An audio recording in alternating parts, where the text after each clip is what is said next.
भगवान की जय हो। कल आपको 44 श्लोक तक सुनाए थे, उसके आगे की कथा सुनिए।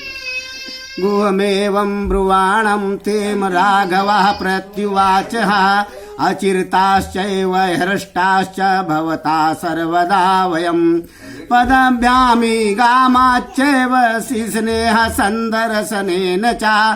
गुह के ऐसा कहने पर श्री रामचंद्र जी ने उसे इस प्रकार उत्तर दिया, सखे तुम्हारे यहाँ तक पैदल आने और स्नेह दिखाने से हमारा सदा के लिए भली भांति पूजन स्वागत सत्कार हो गया है। तुमसे मिलकर हमें बड़ी प्रसन्नता हुई है।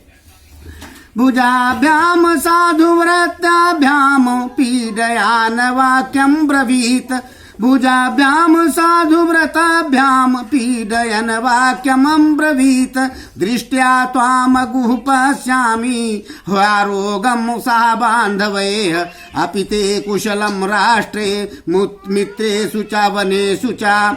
फिर श्री राम ने अपने दोनों गोल गोल भुजाओं से गुह की अच्छी तरह आलिंगन करते हुए कहा, गुह सामान सौभाग्य की बात है, मैं आज तुम्हें बंधु बांधवों के साथ स्वस्थ आनंद देख रहा हूँ। बताओ तुम्हारे राज्य में मित्रों के यहाँ तथा वनों में सर्वत्र कुशल तो है। यत त्विदं भवता किंचित यतविदं भवता किंचित प्रीत्या समुपलिकल्पितम्। यतविदं भवता किंचित प्रीत्या समुपलिकल्पितम्। सर्वतदनु जानामि नहीं वरते प्रतिग्रहे। तुमने प्रेमवश ये जो कुछ सामग्री प्रस्तुत की है, हमें इसे स्वीकार करके मैं तुम्हें वापस ले जाने की आज्ञा देता हूँ, क्योंकि इस समय दूसरों की दी हुई कोई भी वस्तु मैं ग्रहण नहीं करता, अपने उपयोग में नहीं लाता हूँ। कुशचिरा राजनधिरं फलमूलासनं च मां।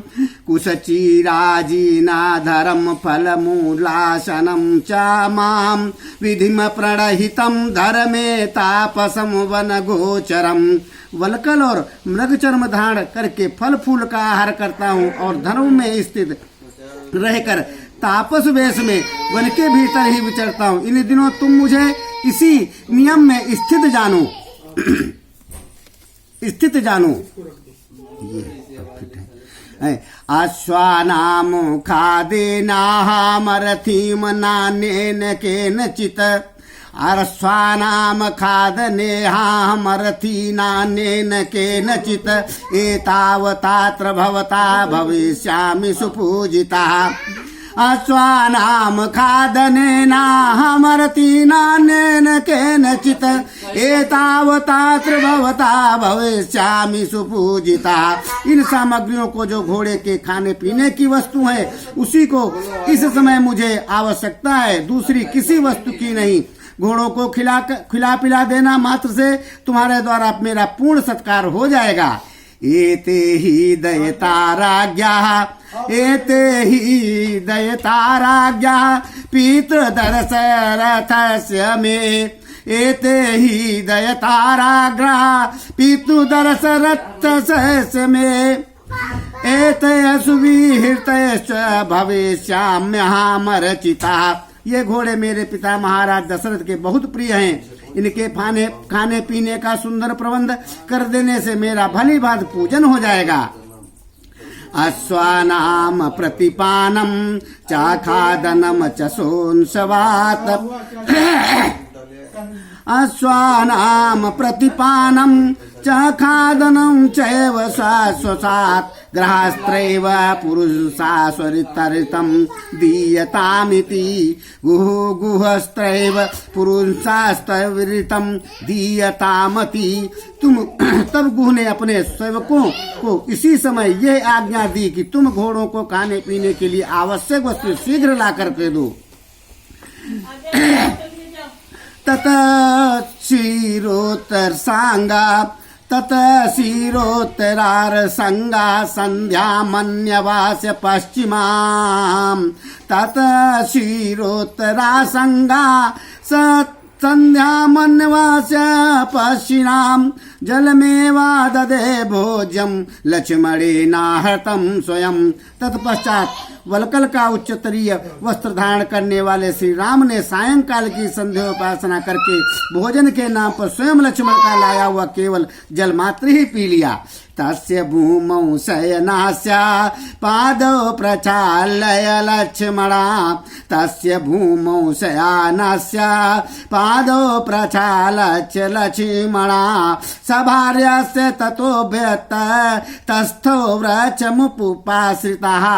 फिर पत्नी सहित श्री राम भूमि पर ही तृण की सैया पर बिछाकर सो गए। उस समय लक्ष्मण उनके दोनों चरणों को धो धो कर वहां से कुछ दूर पर हट आए और एक वृक्ष का सहारा लेकर के बैठ गए।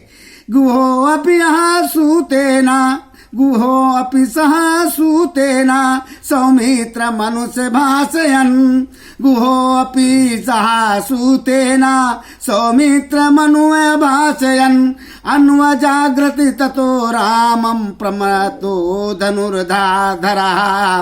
गुह भी सावधानी के साथ धनुष धारण करके सुमंत्र के साथ बैठकर सुमित्रा कुमार लक्ष्मण से बातचीत करता हुआ श्री राम की रक्षा के लिए रात भर जागता रहा। तथा शयानस्य ततो यशस्विनो मनस्विनो दाशरथ से महात्मनः, तथा शयानस्य ततो यशस्विनो मनस्विनो दाशरथरेत् महात्मना, अदृष्ट दुःखस्य सुखोचित्तस्य सा तदा व्यतीता सुचेरिणी शर्वरी। इस प्रकार सोए हुए यशस्वी मनस्वी दशरथ नंदन महात्मा श्री राम की, जिन्होंने कभी दुख नहीं देखा था तथा जो सुख भोगने के ही योग्य थे, वो रात उस समय नींद न आने के कारण बहुत देर के बाद व्यतीत हुई। इत्यार्थे मध्य रामायणे वाल्मीकि आदि काव्योध्या कांडे 50 सर्गः। इस प्रकार श्री वाल्मीकि निर्मित आस रामायण आदि काव्य के अयोध्या कांड का 50वां सर्ग पूरा हुआ। बोलो शंकर भगवान की जय।